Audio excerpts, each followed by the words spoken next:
et tout. Et je trouve un peu que ces derniers temps, oui, le mec, il a donné le bâton pour se faire abattre. Oui, le mec n'est pas forcément à sa forme optimale, même si quand on regarde globalement, on va dire les stats bruts, il n'est pas largué. Et surtout aussi ces derniers sorties contre l'Atalanta et le match contre hier en Coupe intercontinentale me permet de dire qu'il est sur la bonne voie pour peut-être exploser en mars, comme je prévois que le Real Madrid va être. Je trouve un peu que c'est un peu bizarre, un peu tous les trucs de surcoté que je vois depuis sur Mbappé là, parce que j'ai vu un sujet là, je ne sais plus c'est qui youtubeur là, j'ai cherché un peu à le retrouver et tout, qui a fait un sujet en disant Mbappé en fait est un joueur surcoté. Je vois que ça sort beaucoup ça sur YouTube là. Surcoté. Ils vont money time. Et les gars ne sont pas encore largués. Championnat, je ne sais pas si ça va marcher. Ils reviennent parce que Barcelone a perdu quelques points. Ils reviennent bientôt, doucement. Mais en Ligue des Champions, oui, ils ont perdu, mais je ne sais pas comment ils seront dans le money time. S'ils prennent seulement le bon wagon d'être en 8e ou en 16e de finale, là, bon, élimination directe, là, tout est ouvert, hein. Avec Real Madrid, tout est ouvert. Tout est ouvert. Et est-ce qu'à ce moment-là, Kylian ne serait pas en train de commencer à planter des buts? Parce que là, moi, je ne serais pas là en train d'enterrer le petit, là. Vous êtes là, déjà là, en train d'enterrer le gars. Oh, sa carrière est finie. Oh, tu trouves, je dis, non, le mec. On pouvait être aussi comme ça, là, les gars. C'est le football. Le football, mon frère. Vous regardez pas l'histoire du foot, mon frère. Des gars qui ont struggle comme ça pour leur première saison, il y en a combien? Il y en a eu plein. Il y en a eu plein. Et quand je regarde les studies, je regarde les stats, je dois vous avouer, hein, j'ai une attitude un peu très agaçante un peu dans la vie. J'ai une attitude très agaçante dans la vie, c'est que je fais partie des gens que quand j'ai analysé un truc et je sais que j'aurai raison,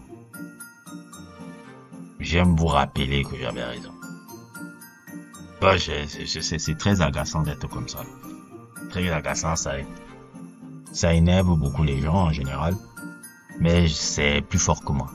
J'aime toujours rappeler aux gens que j'avais raison, comme dans les vidéos comme c'est pour ça que j'ai fait cette introduction là avec vous. C'était pour vous rappeler exactement ce que je vous dis. Le problème qu'on vit foncièrement dans notre époque, le problème qu'on vit dans cette époque, c'est que les gens vivent dans la culture de l'instant. C'est-à-dire que, et c'est dans tout domaine, dans l'analyse d'une situation, les gens sont dans la culture de l'instant et ne se projettent jamais dans le temps. Ne regarde pas alors qu'on a Internet, on a le temps de se documenter, on a le temps de regarder ce qui s'est fait dans le passé pour pouvoir mieux comprendre le présent et commencer à anticiper l'avenir. Les gens ne font vraiment pas ça. Qu'est-ce qu'on a entendu sur Mbappé depuis le début de la saison? Qu'il est fini pour le football, qu'il ne pourra pas, que c'est terminé pour lui, qu'il était surcoté. Qu'est-ce que je n'ai pas entendu sur le football? Et je ne faisais que vous répéter. La saison est longue. On n'est pas encore arrivé au money time. Son intégration est parfaite. Il s'entend avec tout le monde. Il parle un espagnol très bon. Ancelotti lui fait absolument confiance. Ça va prendre du temps. Et dans l'histoire du foot, et surtout du Real Madrid, avec certains joueurs, je pense à Zidane, Zidane, les premiers mois de Zidane au Real, c'était pas ouf. Benzema, vous connaissez l'histoire, même si le cas de Benzema est différent, il n'était pas venu en étant superstar, mais un jeune prometteur, là où Zidane était venu en superstar, et il avait eu du mal les premiers mois au Real. Et je crois que c'est même à la même période, là, genre février, août et tout là, qui commence à se révéler. Ouais, maintenant, avec Mbappé, il retrouve les sensations. Il arrive maintenant. Il a fait son meilleur match maintenant. Et regardez maintenant le classement des buteurs. Il est deuxième là, derrière Lewandowski. Je disais, le mec n'est pas largué. Il va prendre le temps. Comme je le disais dans le dernier sujet, ses déplacements, il a beaucoup taffé et il a beaucoup discuté avec Thierry Henry. Oh, excusez-moi. Il a beaucoup discuté avec Thierry Henry. Et ce que j'ai vu là, sur ses déplacements, sur ses trucs, j'ai dit, mon Dieu, il a beaucoup parlé avec Thierry Henry ces temps-ci. Comme je l'avais dit dans le sujet que vous voyez apparaître sur votre écran là. Si vous l'avez pas vu, n'hésitez pas à le regarder encore. Là, on est entré dans le money time. Maintenant, les supporters barcelonais qui étaient en train de s'exciter. Oh, on a donné 5-2 encore au Real. Vous avez vu comment vous avez fait match nul contre Retafe et comment vous êtes maintenant à 6 points, 7 points d'écart. Les mecs sont passés premiers. Ils sont premiers du championnat là. À 6 points. Ils sont en quart de finale de la Coupe du Roi et ils vont passer au deuxième tour de la Ligue des Champions. Ils sont toujours en course pour le triplé. Mais j'ai vu tous les gens commencer à chialer avec le Real. Je vous ai bien dit que le Real, c'est dans le money time qu'on regarde ces mecs-là. Ils ont une culture qu'ils ont développée depuis plus de 10 ans dans ce club-là.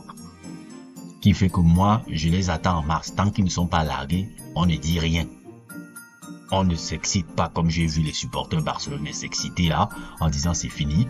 On ne donne pas des conclusions débiles sur des joueurs en disant que ouais, Mbappé est un joueur surcoté, il ne vaut pas il ne vaut pas la Liga, c'est un mec qui a toujours joué en France. Et on parle d'un mec qui a joué 2 Coupes du Monde légendaires, on dit que non, ce gars est surcoté.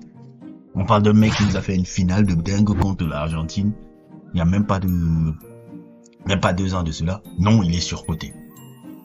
Et c'est ce que je vois tous les jours quand je vois certaines analyses de football ici là. Je dis mais qui sont ces gens-là à qui on donne la possibilité de parler et de raconter des conneries en permanence? Et je suis là en train de regarder ça. Je vous ai dit dès le début, comme vous avez étudié en intro, vous avez vu les dates. J'aime bien m'en sortir les dates. Vous avez vu les dates que j'ai dit là. Je disais attendez. C'est une première année. Et même si cette année-là, ça ne passait pas avec Mbappé, l'année prochaine, ça passera. Avec des personnages comme ça, des trucs comme ça, on prend le temps. Et c'est ce que quand tu analyses le football et quand tu analyses l'histoire du foot et comment souvent certains champions sont venus dans des contextes de nouveaux clubs et des clubs de dimension comme le Real Madrid, il y a souvent des situations comme ça. Et en plus, il a Ancelotti derrière. Ancelotti sait gérer des talents comme ça. Et genre, ouais, Hendrick doit jouer. Non, Hendrick n'a pas encore la dimension de certaines rencontres. Oui, il est bon en tant que joker, c'est cool. Mais vous ne pourrez pas savoir ce que Hendrick va pour vous produire pendant 90 minutes dans des situations de Ligue des Champions. Mbappé a un pédigré beaucoup plus grand qu'Hendrick. Hendrick, c'est la première fois qu'il va en Europe. Oui, il doit encore apprendre. Il a encore beaucoup de choses à apprendre. Oui, c'est bien ses entrées, il marque des buts. Il est décisif et tout, mais non, il ne peut pas être titulaire devant Mbappé. C'est pas comme ça que ça se passe. On n'est pas dans FIFA ici. On n'est pas dans FIFA. Ça, c'est terrible, ça. C'est terrible.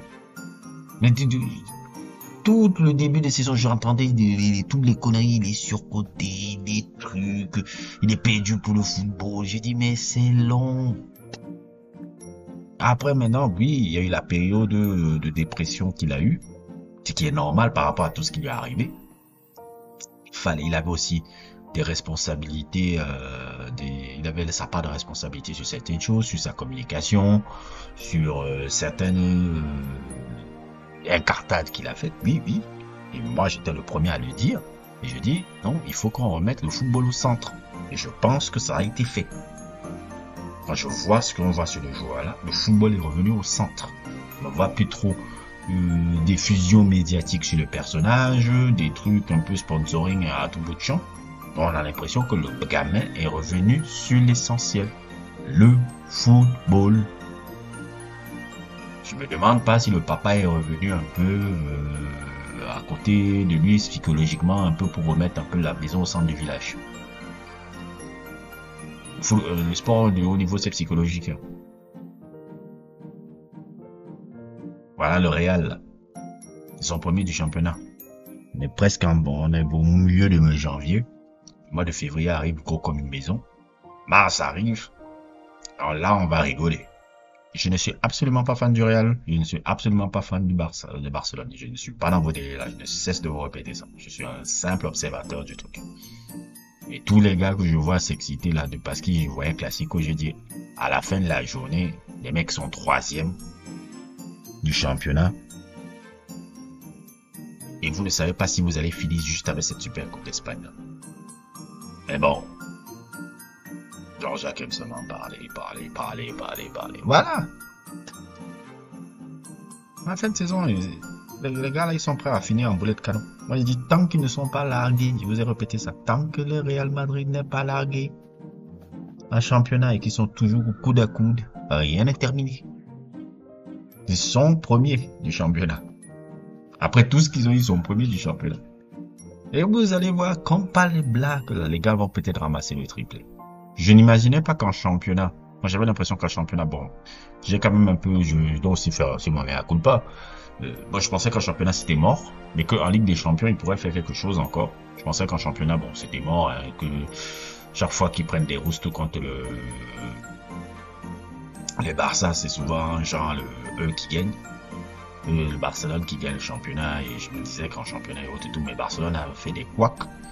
Souvent des nuls comme un peu le nul qu'ils ont fait contre Retafe, et là encore là, c'est comme ça, ils ont souvent des nuls et ils ont perdu énormément de points. Et globalement, le Real Madrid, ils sont encore là, même les championnats, ils sont capables de le ramasser. Tout ça en ayant beaucoup de problèmes sur le jeu, en tâtonnant et autres et tout, parce qu'il y a une culture de la victoire, une culture de la gagne, une culture du truc, une culture du money time.